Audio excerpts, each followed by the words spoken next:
मेरा बिहार कार्यक्रम में आप सभी का स्वागत है। आज हम मौजूद हैं भागलपुर के टीएनबी लॉ कॉलेज में और यहाँ छात्र छात्राएं यहाँ के हमारे साथ मौजूद हैं। इन कानून के विद्यार्थियों से हम बात करेंगे बिहार के बारे में। आपको क्या लगता है, क्या बिहार वास्तव में पिछड़ गया? हाँ, बिहार वास्तव में पिछड़ गया है। इसका सबसे मुख्य मुद्दा है जातिवाद। बिहार में जातिवाद एक सबसे बड़ा मुद्दा है, जिसके कारण बिहार आज राष्ट्रीय स्तर पर एक पिछड़ रहा है। लेकिन अब हम युवाओं को बहुत ही जागरूक होकर के अपना मताधिकार का प्रयोग करना होगा, जिससे एक जागरूक सरकार और जनता के प्रति रिस्पॉन्सिबल सरकार बने और जो कि विधि और जो विधि व्यवस्था जो कि बिहार की गड़बड़ा रही है उसको सुधारे। भारत के बिहार की शिक्षा व्यवस्था पर ज़्यादा ध्यान दे और युवाओं को रोजगार के प्रति वो ज़्यादा ध्यान दे। हम ऐसी सरकार चाहते हैं। आपको लगता है कि जो ये कह रहे हैं वो सही है, जातिवाद एक प्रमुख कारण है बिहार के विकास के मामले में पिछड़ने का? जी हाँ, जातिवाद एक बहुत बड़ा कारण है जो कि बिहार के पिछड़ेपन में मुख्य भूमिका निभा रही है। अगर बिहार से जातिवाद खत्म हो जाए तो मैं मानता हूँ बहुत हद तक इसमें सुधार आ सकती है। अगर हम देखें जो विकास के मानक होते हैं, चाहे उसे जीडीपी ग्रोथ रेट की बात करें या फिर प्रति व्यक्ति आय की बात करें या शिशु मृत्यु दर जो होती है वो बिहार में राष्ट्रीय औसत के मुकाबले ज़्यादा है। विकास के कई मानकों में बिहार पीछे है। आपको लगता है कि एक समग्र प्रयास नहीं किया गया या फिर जो राजनीतिक नेतृत्व था वो उस दिशा में सीधे तौर पर आगे नहीं बढ़ पाया? क्या वजह मानते हैं आप? फिलहाल यही वजह माना जाए कि यहाँ कई तरह सरकार चेंज भी हुए हैं, इसमें कोई प्रभाव। भागलपुर पहले स्मार्ट सिटी थे, अभी फ़िलहाल कुछ स्मार्ट सिटी टाइप लगता नहीं है, कुछ सुधार ही नहीं है भागलपुर हमारे। हमें ऐसा नहीं लगता है कि यहाँ कई सारे बेरोजगार हैं, जो पढ़ लिख के बेरोजगार भी हैं, उसे रोज़गार भी नहीं मिल पा रही है। आप बताइए, आपकी नज़र में क्या लगता है, क्या अहम मुद्दे हैं बिहार में? जातिवाद के साथ साथ है सबसे बड़ी बात कि यहाँ शिक्षा का अभाव है। लोगों की मेंटलिटी ग्रोथ कर ही नहीं रही है। पढ़ाई लिखाई करने के बावजूद लोग ये सोचते हैं कि हमारा जाति आगे रहे। लड़कियों को अधिक पढ़ाई नहीं करना है, लड़की का जन्म नहीं होना चाहिए, इसलिए शिशु वध किया जा रहा है। दहेज को लेकर ज़्यादातर बिहार में हो रहा है। रीज़न सब यही है क्योंकि लोगों को पैसा का अभाव है। रोजगार की कमी होने के कारण भी बिहार सबसे पीछे रह रहा है। लड़कियों की शिक्षा के मामले में बिहार कितना आगे आया है? क्या बहुत कुछ किया गया है या अभी भी बहुत लंबे आगे चलना है इस रास्ते पर?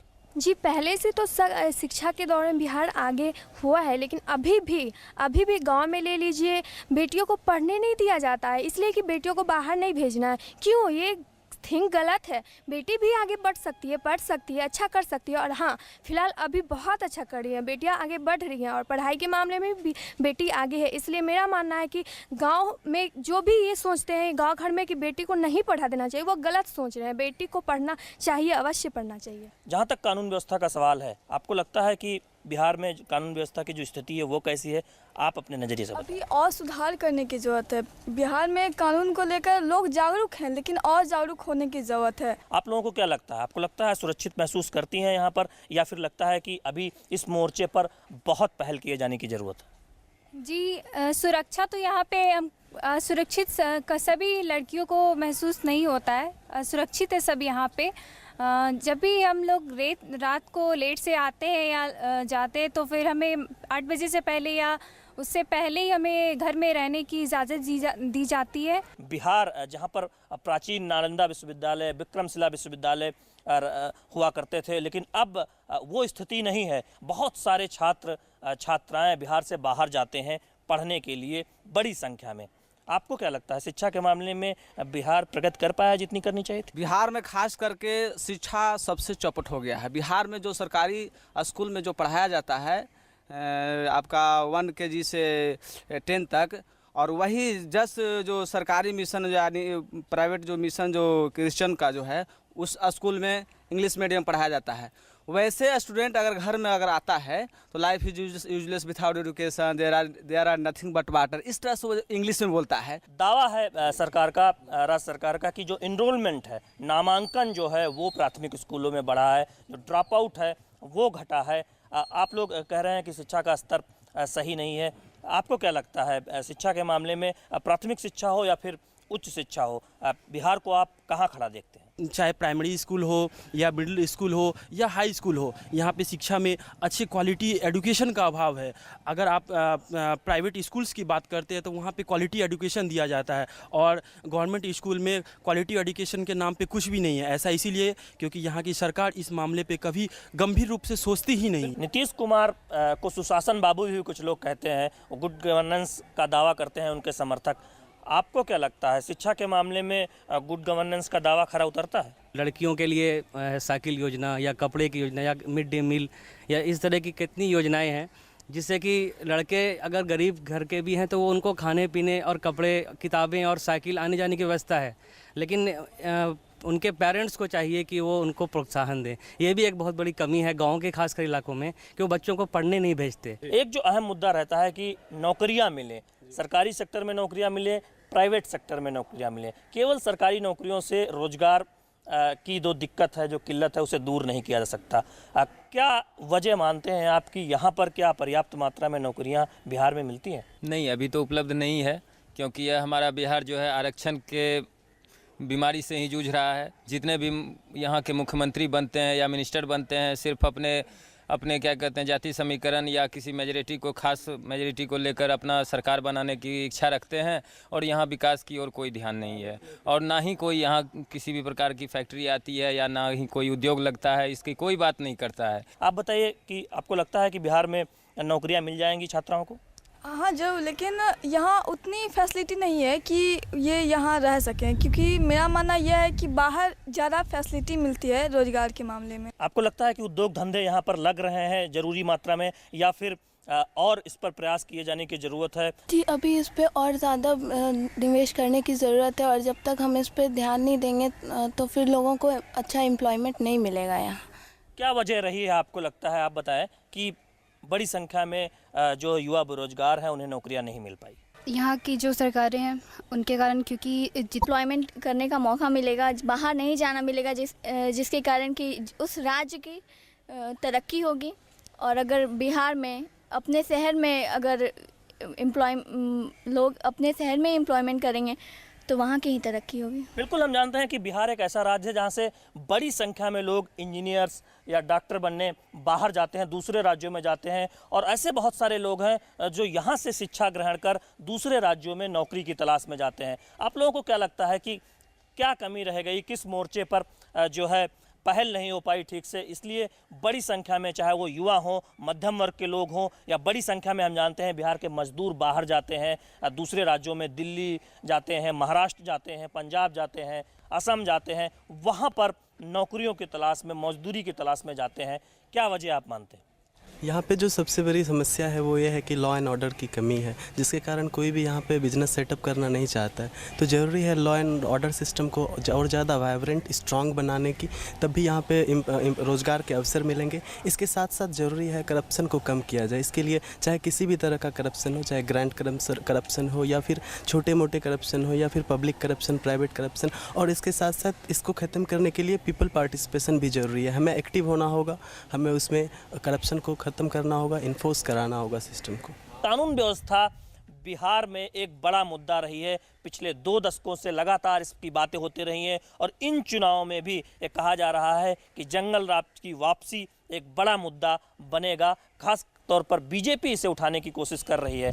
यहाँ पर हम और छात्रों की राय लेंगे क्या, क्योंकि उन्हें लगता है कि कानून व्यवस्था एक अहम मुद्दा है यहाँ बिहार में। लॉ एंड ऑर्डर बिहार के लिए सर्वोपरि बहुत प्रमुख है। अगर लॉ एंड ऑर्डर अगर नहीं रहेगा तो जो हमारे बिहार में क्राइम हुआ, न आपका बाथे कांड, मियाँपुर कांड, ये बड़े बड़े मिनिस्टर से ही कनेक्ट करके किया जाता है। आखिर लोकसभा विधानसभा में दागी व्यक्तियों को टिकट क्यों दिया जाता है? इसलिए टिकट दिया जाता है वो ऐसे व्यक्ति ज़्यादा पॉलिटिक्स में आगे बढ़ता है। दागी लोगों को टिकट देना या फिर दागी लोगों का जो है विधानसभाओं में पहुंचना, इस मुद्दे को आप किस तरह देखते हैं? उनके लिए एक शिक्षा निर्धारित होनी चाहिए, क्योंकि एक चपरासी के लिए, चपरासी की नियुक्ति के लिए कम से कम मैट्रिक पास शिक्षा निर्धारित होती है। और जो मतलब जो विधानसभा के सदस्य होते हैं, जो कानून बनाते हैं, उनके लिए कोई शिक्षा निर्धारित नहीं है। खासकर महिलाएं तो बिल्कुल भी सुरक्षित नहीं है। बिल्कुल, कानून व्यवस्था एक अहम मुद्दा है यहाँ लोगों का मानना है। और किस कानून व्यवस्था से जो सबसे ज़्यादा प्रभावित होता है वो महिलाएं होती हैं, छात्राएं होती हैं। लिहाजा छात्राओं के विचार जान लेते हैं इस मुद्दे पर कि क्या उन्हें क्या लगता है कि कानून व्यवस्था एक गंभीर मुद्दा है और बिहार की कानून व्यवस्था कैसी है, आप बताएं। एक्चुअली मेरा तो यही ओपिनियन है कि बिहार का कानून व्यवस्था बहुत ही अच्छा नहीं है।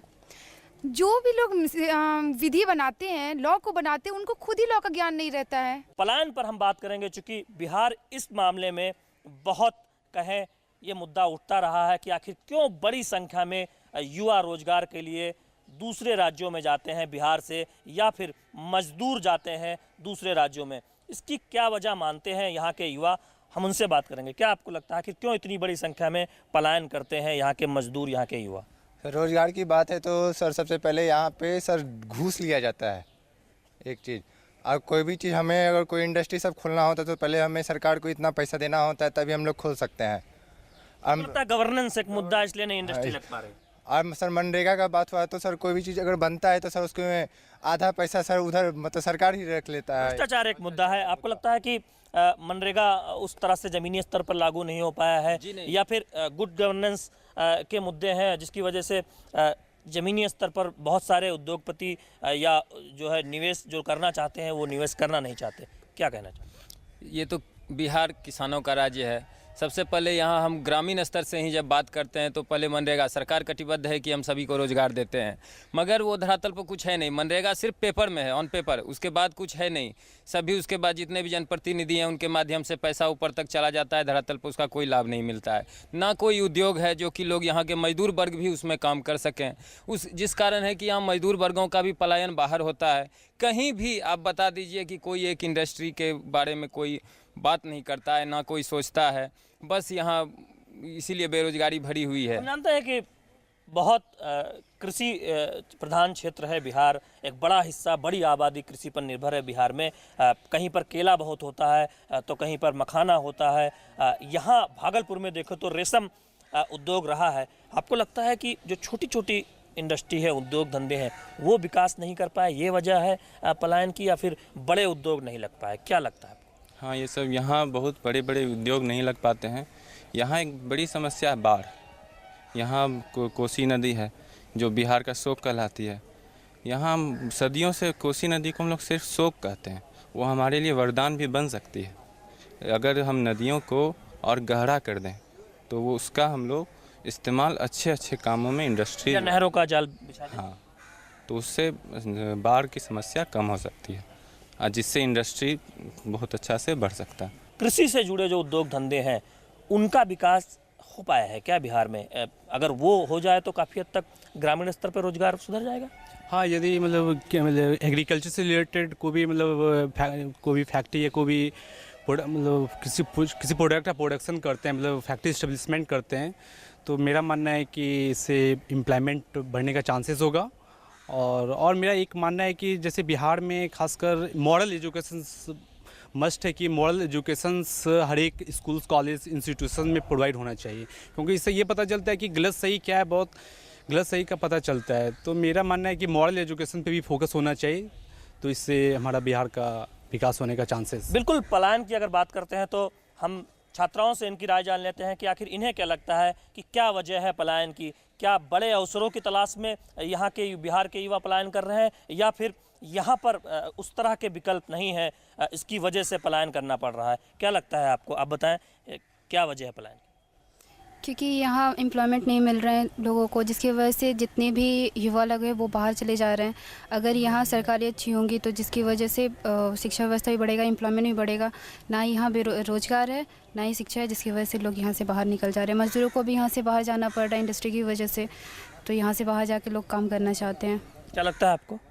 यहाँ इंडस्ट्री की बहुत कमी है और इसलिए सारे यंगस्टर बाहर ही जाते हैं। जैसे जमशेदपुर हो गया, टाटा इंडस्ट्री कितने बड़े इंडस्ट्री है, और यहाँ तो ऐसे भी बहुत कमी है। हम और बात करेंगे कुछ अन्य अहम मुद्दों पर कि आखिर इन कानून के विद्यार्थियों की नज़र में बिहार कैसा हो, इनके सपनों का बिहार कैसा हो, उस पर हम बात करेंगे कि आखिर ये क्या चाहते हैं कि आने वाले जो दिनों में जो सरकार आएगी, जो नई सरकार आएगी, उसे किन अहम मुद्दों पर ध्यान देना चाहिए। ये बताइए, आपको क्या लगता है कि किन मुद्दों को आप सबसे प्राथमिकता में रखना चाहते हैं? सबसे तो मैं पहले मेन मुद्दा तो बताना चाहूँगा कि यहाँ के जो बिजली का सुविधा और जो रास्ता है बहुत ही घटिया है, जिसके चलते यहाँ अगर प्राइवेट इंडस्ट्रीज़ भी कोई आना चाहते हैं तो वो भी आने से पहले डरता है कि अगर हम यहाँ आएंगे तो मेरा भी इंडस्ट्रीज़ ठप हो जाएंगे। काहे कि जब लाइन की सुविधा नहीं है, रास्ता की सुविधा नहीं है, तो उसके लिए तो बहुत सारे दिक्कतें आएंगे। यानी कि आपके सपनों के बिहार में आवागमन का साधन बेहतर होना चाहिए और बिजली व्यवस्था सुधरनी चाहिए। आपको क्या लगता है कि आपके सपनों के बिहार में सबसे अहम ऐसा क्या है जिसमें सुधार होना चाहिए? शिक्षा। मुझे लगता है कि बिहार में शिक्षकों की काफ़ी कमी है। अगर शिक्षकों की कमी कहीं नहीं भी है सरकारी संस्थानों में, तो अच्छे शिक्षकों की कमी है। तो मेरे सपनों का बिहार शिक्षित होना चाहिए, रोज़गार के मामले में सेल्फ डिपेंडेंट और करप्शन फ्री होना चाहिए। तो शिक्षा मेरा मेन मोटिव है। बिल्कुल, आप बताएं कि आपके सपनों का बिहार कैसा होना चाहिए? मेरे सपनों का बिहार बहुत ही अच्छा होना चाहिए, जहाँ की बेहतर शिक्षा, स्वास्थ्य और सड़कें। इसका मतलब है इंफ्रास्ट्रक्चर बहुत अच्छा होना चाहिए, ताकि कोई भी इंडस्ट्री यहाँ पर आए और यहाँ पर अपना सेटअप करे, और उसके बाद यहाँ के जो सैकड़ों हज़ारों लोग जो बेरोजगार हैं उनको रोजगार मिल सके। क्या आपको क्या लगता है? यहाँ शिक्षा की व्यवस्था अच्छा होनी चाहिए, स्वास्थ्य और बहुत सही सड़कें, जैसे जाम लग जाते हैं यहाँ पे कानून की व्यवस्था बढ़िया होनी चाहिए। बहुत सारे छात्र कह रहे हैं कि शिक्षा व्यवस्था अच्छी होनी चाहिए, स्वास्थ्य की सुविधा होनी चाहिए और आवागमन के साधन बेहतर होने चाहिए। दरअसल जो सामाजिक बुनियादी ढांचा है और आर्थिक बुनियादी ढांचा है उसका बेहतर विकास होना चाहिए, जिससे बिहार विकास के रास्ते पर तेज़ी से आगे बढ़ सके। बिहार, इन छात्रों के सपनों का बिहार कैसा हो, इसके लिए हम और बातचीत करेंगे, जानने की कोशिश करेंगे। आप बताइए कि आपको क्या लगता है कि आपके सपनों के बिहार में सबसे अहम क्या है? मेरे ख्याल से लगता है सारे लोग को जानना चाहिए कि जिस तरह हम अपने बिहार को मतलब प्रगति करना चाहते हैं, जहां हम लोग किसी दूसरे जगह इंडस्ट्री में काम करते हैं, मुंबई, दिल्ली, अगर उसी तरह का सारा अवेलेबल हमारे बिहार में हो जाए तो कभी कोई भी युवा मुंबई, दिल्ली की ओर नहीं भागेंगे। अब मेरा सबसे मेन सपना है कि मेरा बिहार एक अच्छा और सबसे अच्छा राज्य बनाया जाए। हमारी ऐसी सरकार है जो बिहार को सबसे उच्च स्तर के नाम से जाना जाए। बिल्कुल, आपको क्या लगता है कि जो बातें हो रही हैं, चूँकि अब चुनाव सामने आ रहा है, जो राजनीतिक दल हैं, जो राजनीतिक नेता हैं, वो जिन मुद्दों को उठा रहे हैं वो मुद्दे सही हैं, या फिर आपको लगता है कि असल मुद्दे नहीं उठाए जा रहे हैं बिहार में? असल मुद्दे नहीं उठाए जा रहे हैं। यहाँ गुणवत्तापूर्ण शिक्षा का अभाव है, ठेके वाली सरकार है, यहाँ पे ठेके से काम किया जा रहा है। कुछ लोगों को कम पैसा दे के आप किसी से काम कराइएगा तो वो उतना ही शिक्षा देंगे। यहाँ के लोगों को तो कहा जाए कि डिग्री पैसे पे मिल रही है, और आपराधिक गतिविधि जो बिहार में बहुत ज़्यादा बढ़ चुका है उस पर नियंत्रण होना चाहिए, तभी हमारा इंडस्ट्रीज लगेगा, युवाओं को रोजगार मिलेगा और युवा आगे बढ़ेंगे। अगर भागलपुर की बात करें तो स्मार्ट सिटी के रूप में भागलपुर का ऐलान किया गया है। आपको लगता है कि इससे कम से कम भागलपुर की स्थिति आने वाले दिनों में सुधरेगी क्या? सर, बिहार में ऐसी सरकार होनी चाहिए, बिहार में ऐसी प्रगति होना चाहिए कि जैसे कि बिहार के लोग बाहर जाते हैं कोई काम करने के लिए, तो ऐसा बिहार होना चाहिए कि लोग बाहर से बिहार में कार्य करने के लिए आए, बिहार ऐसी उन्नति पर पहुँचे। आप लोगों को क्या लगता है कि स्मार्ट सिटी का चयन किया गया है भागलपुर को, उससे लगता है कि खासकर कोई फ़ायदा होगा भागलपुर को?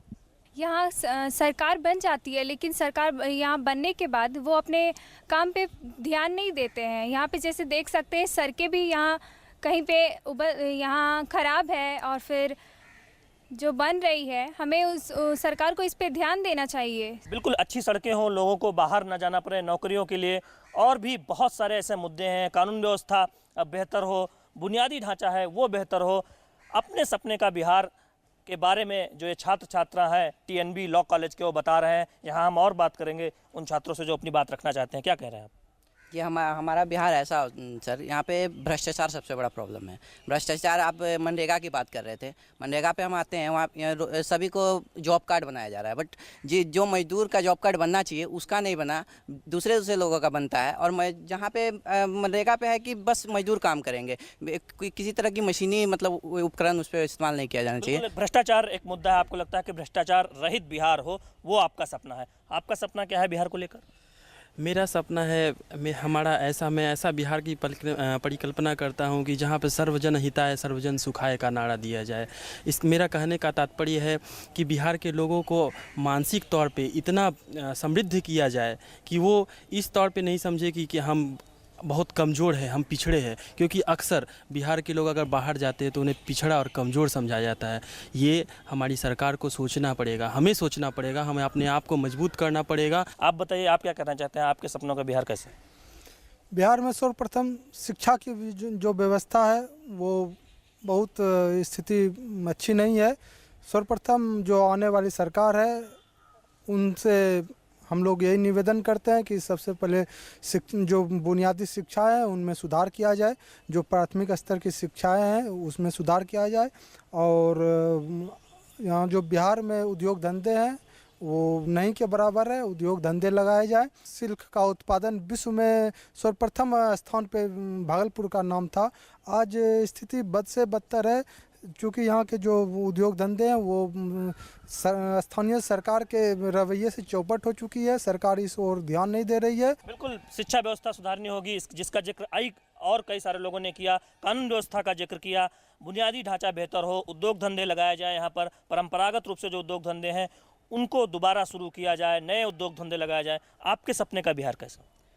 हम आने वाली सरकार से यही उम्मीद कर रहे हैं, या जो भी राजनीतिक पार्टियां इस चुनाव में भाग ले रही है उनसे हम ये उम्मीद कर रहे हैं, जो कानून की शिक्षा को वरीयता देता हो, जो गुणवत्तापूर्ण शिक्षा की बात करता हो, और जो बिहार को एक बार फिर से विश्व गुरु बनाने का संकल्प लेता हो, उस पार्टी को, उस राजनेता को हम अपना मत दे करके विजेता जरूर बनाएंगे, जो कि बिहार को फिर से एक बार विश्व गुरु का दर्जा दिला सके। ऐसा होना चाहिए कि यहाँ एजुकेशन भी बहुत अच्छे से हो, एम्प्लॉयमेंट भी होनी चाहिए, जिसकी वजह से किसी को बाहर ना जानी पड़े, और यहाँ सब कुछ कानून व्यवस्था भी अच्छे से होनी चाहिए। आए दिन बहुत सारे केसेस होते रहते हैं, कानून पे कानून बनते जाते हैं, लेकिन इसको देखने वाला कोई नहीं है। बिल्कुल, लेकिन हम जानते हैं कि भागलपुर को स्मार्ट सिटी के रूप में चयनित किया गया है। आपको क्या लगता है, आपके सपने का बिहार कैसा होना चाहिए?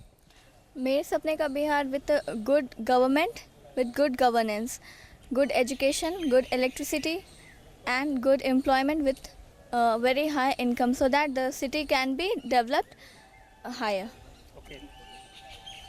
बहुत सारे लोगों ने अपनी बात रखी है बिहार के सपने को लेकर, अपने बिहार के सपने को लेकर। आप क्या कहना चाहें? मैं यही करना चाहता हूँ कि बिहार ऐसा, हमारा बिहार ऐसा हो जहाँ पर शिक्षा व्यवस्था बहुत ही अच्छी हो, और जहाँ पर इंडस्ट्री वगैरह आने की व्यवस्था भी हो, ताकि इंफ्रास्ट्रक्चर सरकार बनाए तो कि इंडस्ट्री वाले आएँ और हमारे इंडस्ट्री लगाए और बेरोजगारी को घटाएं।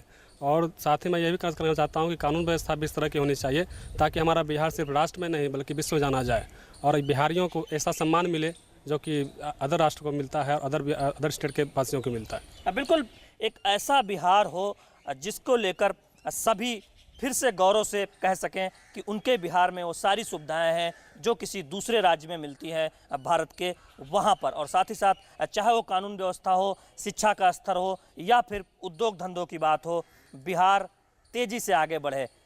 यहाँ पर भागलपुर के डीएनबी कॉलेज में हम यहाँ मौजूद हैं। यहाँ छात्र छात्राओं की राय यानी मेरा बिहार कार्यक्रम में सभी छात्र छात्राओं का बहुत बहुत धन्यवाद, जिन्होंने खुलकर अपनी राय रखी, बिहार के बारे में अपने सपने को साझा किया हमारे साथ। किसी और दिन किसी और शहर में हम होंगे मेरा बिहार कार्यक्रम में। देखते रहिए डीडी न्यूज़। नमस्कार।